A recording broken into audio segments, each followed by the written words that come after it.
جو بنو امیہ کی خلافت قائم ہوئی ہے دنیا بھر میں پھیل گئی بھائی. ادھر سندھ فتح ہو گیا, یہاں حنفی آئے زیادہ بر صغیر میں, احناف آئے یہاں پہ, سندھ فتح ہوا.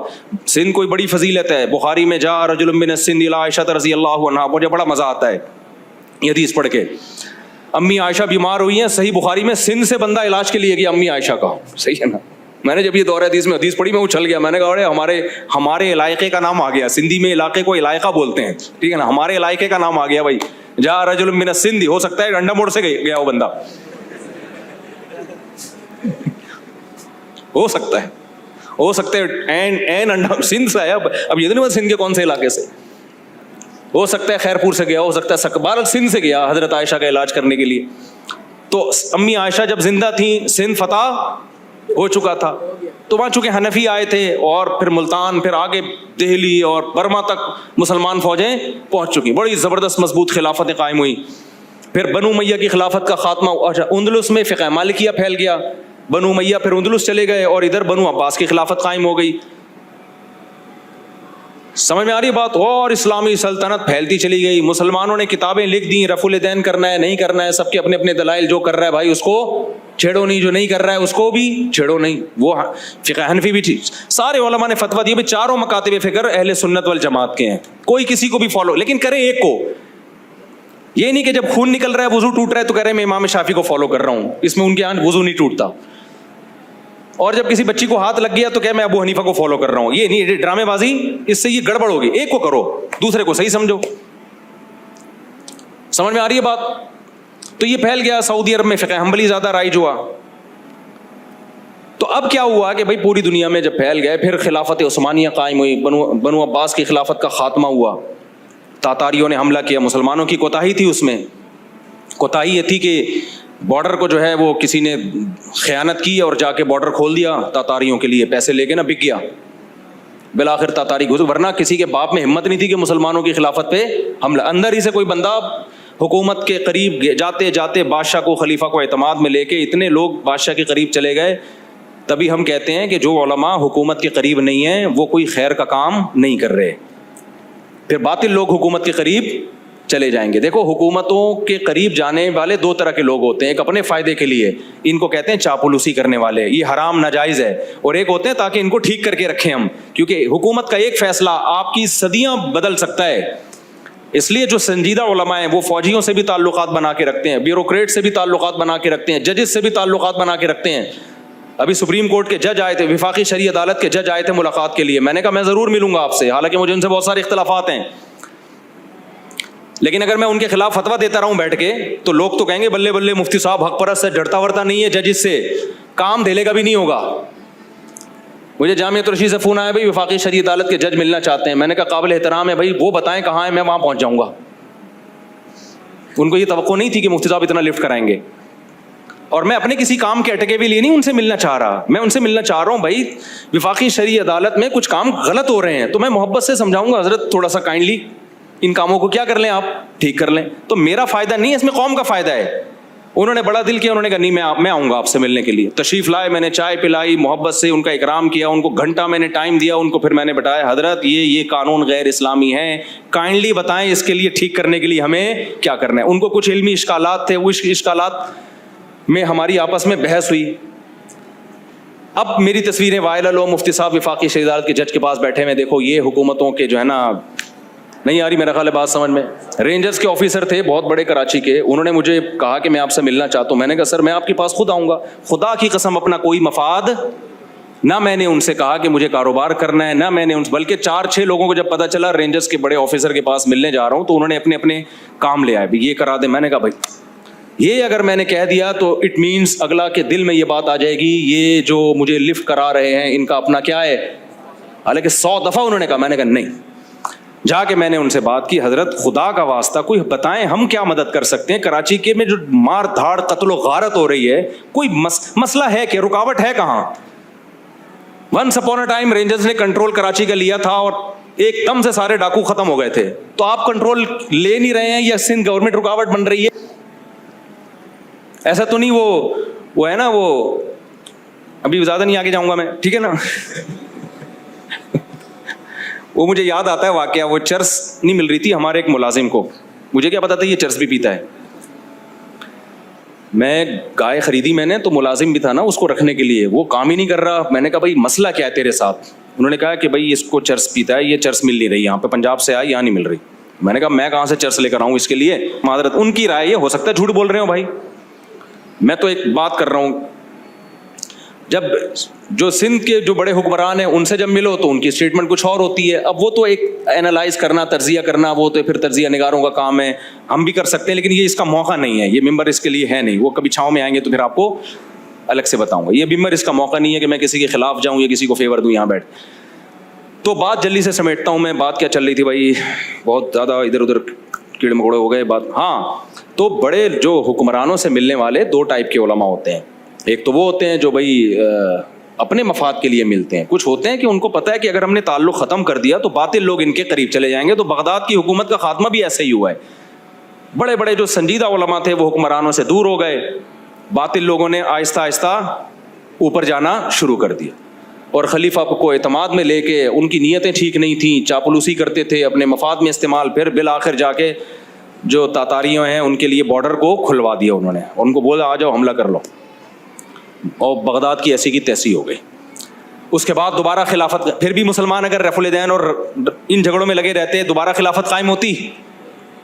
پھر ترک اٹھے, وہ حنفی تھے سارے کے سارے. انہوں نے یہ نہیں کہا کہ ہم حنفیت کو دنیا میں قائم کریں گے, انہوں نے کہا شافی بھی ٹھیک ہیں, مالکی بھی ٹھیک ہیں, آؤ اسلام کے لیے ایک جھنڈے کے تحت تھے وہ حنفی. اب تک ترکی حنفی ہیں, آپ کسی سے ملے بولے ہم فقہ حنفی کو فالو کرتے ہیں. اب تک سارے ترکی ایسے ہی ہیں جتنے بھی ترک ہیں. تو کیا ہوا کہ انہوں نے خلافت قائم کی, مالکیہ نے بھی ان کا ساتھ دیا, شافیوں نے بھی ان کا ساتھ دیا, حنابلہ نے بھی ان کا ساتھ دیا کہ بھائی ہم سب ایک جھنڈے کے تحت.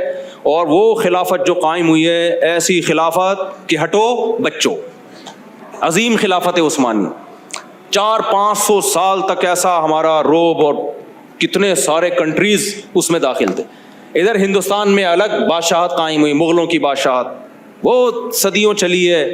فقہ حنفی آفیشلی نافذ تھا اس میں, لیکن شافی بھی بڑے آرام سے رہا کرتے تھے. تو علماء نے اس بحث کو کیا کر دیا تھا, جھگڑوں والی مسائل والی بحث کو ختم. تو ہم یہ کہتے ہیں کہ یہ بحث اس طرح ختم نہیں ہوگی کہ آپ حنفیوں کے خلاف, شافیوں کے خلاف کلپ بازی شروع کر دیں, یہ غلط کر رہے ہیں میں صحیح بتا رہا ہوں. اس سے تو وہ کام جو ہو چکا ہے دوبارہ امت میں کیا ہو جائے گا, کھڑا ہو جائے گا. آپ کام کرو بدعتیوں کے خلاف, آپ کام کرو آپ باطل نظریات کے خلاف. اس سے کچھ نہیں ہوتا کوئی حنفی ہے یا شافی ہے, یہ ہمیشہ سے ہیں. اور یہ بھی ضرورت کے وقت ہائی لائٹ کیا جاتا ہے, بلا ضرورت اس کا بھی نام لینا ٹھیک نہیں ہے. کبھی ہمارے علماء کے آگے کہیں نہیں دیکھا ہوگا حنفی دیوبندی لگا ہوا ہو, کہیں بھی نہیں لگاتے. میرے نام کے آگے دیکھا آپ نے, کہیں بھی نہیں. کہاں جہاں ضرورت پڑتی ہے. میں جب بھی رشتہ لینے کے لیے گیا ہوں تو لڑکی والے نے پوچھا ہے, اب تو میں مشہور ہو گیا نا, ونس اپون اے ٹائم جب میں مشہور نہیں تھا, لڑکی والے پوچھتے تھے آپ دیوبندی ہیں, بریلوی ہیں, اہل حدیث ہیں, کیا ہیں. تو ان کو بتانا پڑتا تھا. میں کہتا نہیں میں کچھ بھی نہیں, میں مسلمان ہوں, سمپل مسلمان. تو وہ کہتے تھے ہم کیا آپ کو ہندو اور یہودی نظر آ رہے ہیں آپ کو. تو وہاں بتانا پڑتا ہے بھائی میں دیوبند مکتبہ فکر کو اور فقہ حنفی کو فالو کرتا ہوں, لیکن فقہ شافی کو بھی ٹھیک سمجھتے ہیں ہم. تو اس سے اکثر یہ سوال نہیں ہوتا کہ آپ فقہ حنفی کو فالو کرتے ہیں یا نہیں, کیونکہ وہ تو شافی فقہ کو تو ویسے ہی سب صحیح سمجھتے ہیں نا, پھڈے تو دیوبندی بریلویوں میں ہے. اس لیے اگلا اسٹیپ تو پوچھا ہی نہیں جاتا نا, کیونکہ یہ شافی اور حنفیوں کے پھڈے ہیں ہی نہیں, وہ تو سب ایک دوسرے کو ایکسیپٹ کرتے ہیں. بھائی ٹھیک ہے, مسئلہ ہوتا ہے دیوبندی بریلوی اہل حدیث کا, تو اس میں اگر آپ نے بول دیا میں دیوبندی اور سامنے والے گرین چینل نکلا, آپ کی پروگرام تو یہیں بڑھ گیا. پروگرام کیا ہوگا, یہیں بڑھ گیا. تو اور اگر الٹا ہو گیا تو بھی پروگرام بڑھ گیا. اچھا, اہل حدیث کیا ہیں بھائی؟ انہوں نے کہا کہ ہم ڈائریکٹ قرآن و حدیث کو فالو کریں گے, ہمیں کسی کی تحقیق پہ اعتماد نہیں. تو وہ ڈائریکٹ کرنا شروع کیا انہوں نے. تو انہوں نے اپنا نام خود رکھا اہل حدیث کہ ہم حدیث کو ڈائریکٹ فالو کرتے ہیں. علماء نے ان کو بھی ایکسیپٹ کر لیا, چلو بھائی تمہاری سمجھ میں نہیں آ رہا, لیکن اس کے سائیڈ افیکٹ بہت زیادہ ہیں. پھر تبھی ہم کہتے ہیں یہ طریقہ ٹھیک نہیں ہے. لیکن بہرحال یہ کوئی اتنا بڑا اختلاف نہیں تھا جس کی بیس پہ ان کو اہل سنت والجماعت سے نکالا جاتا, کیونکہ جب آپ نے ڈائریکٹ پر آ گئے آپ, تو پھر عام جو بڑے بڑے مسائل ہیں موٹے موٹے ان میں تو ٹھیک ہے, وہ تو ویسے ہی فقہا کا اختلاف ہی نہیں ہے. جب آپ ڈیپ میں جائیں گے پھر بڑے مسائل کھڑے ہوں گے, پھر آپ کی رائے میں اختلاف ہوگا. تبھی اہل حدیث میں بھی بہت سارا اختلاف ہے. پھر عوام کیا کرتی ہے, ایک اہل حدیث عالم کو بڑا بنا کے پھر انہی سے مسائل پوچھتی ہے. ہم کہتے ہیں یہی کام جب کرنا تھا آپ نے تو پھر ابو حنیفہ کو بنا لیتے نا, جنہوں نے, یا امام شافعی کو بنا لیتے. اب کل ایک اہل حدیث کا فون آیا, میرے بڑے پرانے دوست ہیں, میں ان کو بہت اچھی طرح سمجھایا, میں نے کہا کہ ایک کو فالو کریں. تو انہوں نے بتایا کہ میں فقہ حنبلی کو فالو کرتا ہوں, علماء سعودیہ سے فتویٰ لیتا ہوں. میں نے کہا ٹھیک ہے, ہمیں اس میں کوئی اعتراض, کہیں ایک جگہ ٹکو تو صحیح نا جا کے بھائی, ٹھیک ہے نا. ہم کب کہہ رہے ہیں کہ یار آپ چلو ان کو مان لو یار, لیکن وہاں سعودیہ کو نہیں, فقہ حنبلی کو. سعودی میں تو 20 قسم کے لوگ ہیں. سعودیہ مفتی کو یہ تھوڑی کہ سعودیہ کا جو مفتی ہے تو وہ بہت احمد بن حنبل اوتھینٹک ہیں, مستند ہیں, ورنہ سعودی عرب میں اچھے بھی ہیں برے بھی ہیں. آپ کیسے فرق کرو گے؟ کوئی بھی فتویٰ اٹھا کے لے آؤ. تو کہیں تو ٹکاؤ اپنے آپ کو. تو یہ جو بات اب میں سمیٹ کے ختم کرتا ہوں, تو اس میں کوئی حرج نہیں ہے کہ کوئی فقہ حنفی کو فالو کر رہا ہے, کوئی فقہ شافعی کو فالو کر رہا ہے. یہ سب قرآن و سنت ہی کو فالو کر رہے ہیں. جہاں تشریح میں اختلاف ہوگا تو ظاہر ہے چاروں کو ایٹ اے ٹائم فالو نہیں کیا جا سکتا. اور یہ اختلاف جو ان چاروں مکاتب فکر میں, یہ صحابہ کے درمیان بھی اختلافات موجود تھے. جب موجود تھے تو نبی نے ان کو نہیں کہا کہ تم غلط ہو. نبی نے جب اس چیز کو ایکسیپٹ کر لیا تو اس سے پتہ چلتا ہے اللہ تعالیٰ کی منشا ہے کہ کچھ اختلاف امت میں باقی رہے. اور اس میں بڑی حکمت یہ کہ اختلاف برداشت کرنا بھی سیکھیں. اگر ان کے قریب کوئی رفع الیدین کر رہا ہے تو برداشت کر لیں اس کو, کوئی نہیں کر رہا تو برداشت کر لیں, کیونکہ جس میں برداشت نہیں ہے دنیا میں کوئی کام نہیں کر سکتا. وہ رکشوں کے نیچے لکھا ہوتا ہے تپڑ ہے تو پاس کر ورنہ برداشت کر. رکشوں کے پیچھے پڑا ہے کہ نہیں پڑا؟ تو کوئی ہاتھ یہاں باندھے, کوئی یہاں باندھے, کوئی زور سے, کوئی آہستہ, کوئی ہاتھ چھوڑ کے, کوئی ہاتھ باندھ کے, کوئی رفع الیدین کرے, کوئی نہیں کرے. تو برداشت کرنا سیکھو, تاکہ برداشت نہیں ہوگا لڑتے رہو گے تو پھر یہ کچھ بھی نہیں کر سکتے تم, کیونکہ اختلاف کو ختم کرنا امپاسبل ہے. اگر بہت ساری چیزوں میں اتفاق ہو جائے پھر کہیں نہ کہیں آگے جا کے اختلاف ہوگا تو پھر لڑو گے آپس میں, تو بہتر نہیں ہے اس کو ایکسیپٹ کر لیا جائے. سمجھ میں نہیں آ رہی میرا خیال ہے بات, اس لیے اس کو مان لو یار, ٹھیک ہے. اور یہ جو آج کل کے مذہبی اسکالر کا طریقہ ہے کہ نہیں اسٹائل بھی ہوتا ہے, نہیں, وہ کہتے ہیں کہ نہیں, میں حدیث کا ریفرنس دے رہا ہوں, ابو حنیفہ گیا ایک طرف, شافعی گیا ایک طرف, وہ جو کچھ کہہ رہے ہیں وہ ایک طرف, ہم کسی کو نہیں مانتے, یہ سب منجن بیچ رہے ہیں, یہ سب یوں کر رہے ہیں, میں جو پیش کر رہا ہوں یہ, تو پروگرام تو اڑ گیا, پوری امت اڑ گئی. سمجھ رہے ہو, پوری امت پر اعتماد ختم ہوگا. بھائی اب تک سارے منجن بیچ رہے تھے, یہ کوئی نیا آیا ہے مارکیٹ میں, اور ایسا مارکیٹ میں جب نیا آئے گا تو اس کے مرنے کے بعد کیا ہوگا؟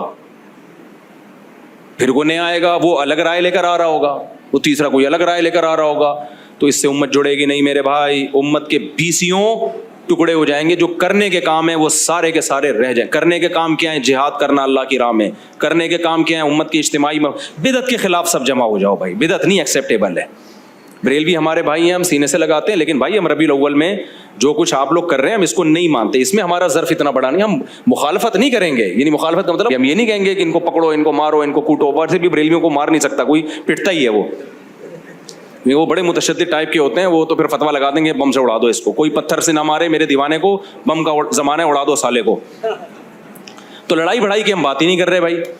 لیکن وہ بدعت کا جو اختلاف ہے وہ چھوٹا اختلاف بولو. اسی طرح شیعہ حضرات سے ہم ویسے ملتے ہیں, دوستیاں بھی رکھتے ہیں, دعوتوں میں بھی جاتے ہیں بھائی. ان کا جو مکتب ہے فکر ہے ہم اس سے اتفاق نہیں کرتے, کیونکہ وہ بالکل ہماری رائے میں قرآن, اب دیکھو کتنا احتیاط کر رہا ہوں میں, کہہ رہا ہوں ہماری رائے یہ کہ بھائی وہ قرآن و سنت سے بہت ساری چیزیں بالکل واضح طور پر متصادم ہیں. متا اسلام میں ہماری رائے یہ کہ جائز نہیں ہو سکتا. 2 نمازیں عام حالات میں بھی آپ اکٹھی پڑھنا شروع کر دیں, یہ ہماری رائے میں ٹھیک نہیں ہے. لیکن پھر بھی اگر کوئی کرتا ہے تو بھائی ہم لڑائی کی بات ہم نہیں کریں گے. ٹھیک ہے بھائی, ملک ہے. پہلے تو شیعہ لوگ سنیوں کی مسجد میں نماز پڑھتے تھے, اور سنی لوگ امام بارگاہ میں جا کے اگرچہ اپنی پڑھتے تھے مگر پڑھتے تھے. لیکن جب یہ آپس میں بہت زیادہ ایک دوسرے کے خلاف تقریریں ہوئی تو نفرتیں پھیلی ہیں, مار دھاڑ کے ہم بالکل قائل نہیں ہیں. میری مسجد میں بھی بعض شیعہ حضرات آتے ہیں, نماز پڑھتے ہیں. میں نے کبھی کسی کو نہیں کہا کہ اس کو چھیڑو, اس کو تنگ کرو, نہیں بھائی آنے دو یار پڑھیں. اور جو کوئی امام بارگاہ میں جا کے نماز پڑھ رہا ہو تو ہم اس پہ بھی کوئی اعتراض نہیں کرتے. تو لیکن نظریاتی طور پر جو ہمارا بڑا اختلاف ہے وہ شیعہ حضرات سے اور بریلوی حضرات سے. سمجھ میں آ رہی بات؟ کیونکہ وہ پھر ایکسٹریم لیول پہ پہنچتے ہیں بریلوی حضرات بھی. وہ پھر کہتے ہیں یہ عید ملا, ہم کہتے ہیں بھائی 2 عیدیں ہیں, تیسری عید نہیں ہے. اور پھر وہ آگے جو مسائل کھڑے کرتے ہیں, نبی کو حاضر ناظر, مشکل کشا, پھر مزاروں کا حساب کتاب, وہ کسی امام کی بھی رائے نہیں ہے. مجتہدین میں, قرآن و سنت میں, صحابہ میں ہمیں یہ چیزیں کہیں بھی نہیں ملتی. لڑنے کے ہم ان سے بھی قائل نہیں ہیں, لیکن یہ اتنی براڈ مائنڈڈ ہم نہیں بنتے کہ پھر ہم نظریاتی طور پر سب کو قبول کر لیں. یہ کھوپڑی شریف میں بات آ گئی کہ نہیں آ گئی؟ تو خلاصہ یہ کہ بھائی نارملی ہم سب مسلم ہیں, ہمیں کوئی مینشن کرنے کی ضرورت نہیں ہے کہ کوئی دیوبندی ہے, حنفی ہے, اہل حدیث ہے یا کیا ہے. ہم سب کیا ہیں بھائی؟ مسلمان ہیں.